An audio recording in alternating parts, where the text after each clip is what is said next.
Let's talk about this with Iain Mansfield, Head of Education at Policy Exchange and former Special Advisor at the Department for Education. Iain, hello, thank you for joining me. Catherine Birbalsingh, very upset, very indignant, very angry indeed. Is she right to be? Absolutely right. I think what we're seeing here is we're seeing Bridget Phillipson is ripping up 2 decades of cross-party consensus on what works in schools. The Academy programme was started under Andrew Adonis back in the New Labour years, and Michael Gove turbocharged it, and the results absolutely speak for themselves. We've shot up the league tables, and the reason is because head teachers know what's best for their schools. And it makes sense, really. If you're teaching in an inner-city school, like Catherine Birbalsingh is, or you're teaching in Surrey or Newcastle or Manchester, you can have different kids with different needs, and teachers who know their children well can tailor it to it. But the thing is that Phillipson thinks that politicians and bureaucrats sitting in Whitehall know how to run schools better than teachers do. And I'm sorry, but they just don't. Would you agree with this, with the suggestion that there is no problem here, so do not fix it? There's nothing wrong here. We, as you say, are soaring up the leagues, whether it's mathematics, whether it's reading ability, and we don't need anything to be fixed. This is an intervention that's unnecessary. Well, I think this intervention is unnecessary. Now, there are challenges in our schools. So we saw with the crumbling concrete, for example, that there's a challenge with our school buildings.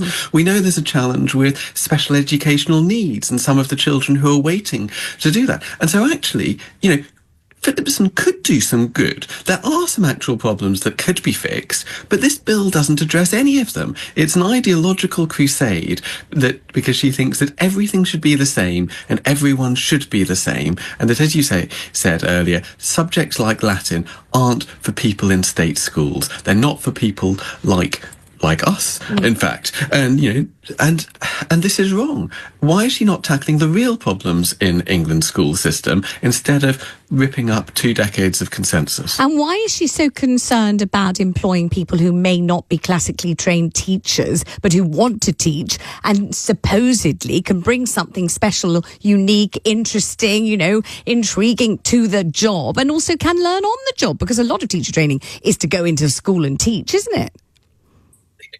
Brilliant people. You have people who are maybe, for example, university lecturers. You may have people who have been in business or in the military or elsewhere, and they want to go into schools. Now, not all of them will be suitable, but who's best to recognise that suitability?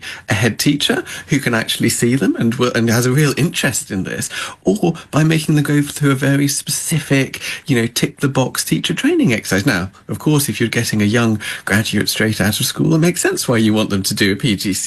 But surely teachers should be able to get the best people. I mean, just let me give one example of languages where we have a massive shortage of language teachers in this country. Wouldn't you rather have perhaps a French teacher who was maybe qualified in France, had lots of experience, spoke French as their natural language, but didn't have the specific English teacher training qualification to teach French, rather than have it taught by a non-specialist? I would, if that person turned out to be a gifted teacher, then yes, Absolutely. I would. If that person turned out to be a right dud, then I wouldn't. Yeah, if the teacher, you know, somebody who speaks course, French yes. but isn't a good teacher, then no. But if they have the flair and if they have the, you know, particular personality and the gift of communication, then I'd be absolutely thrilled. What's she tinkering about with the uniform for? What does Bridget Phillipson want to do to uniform?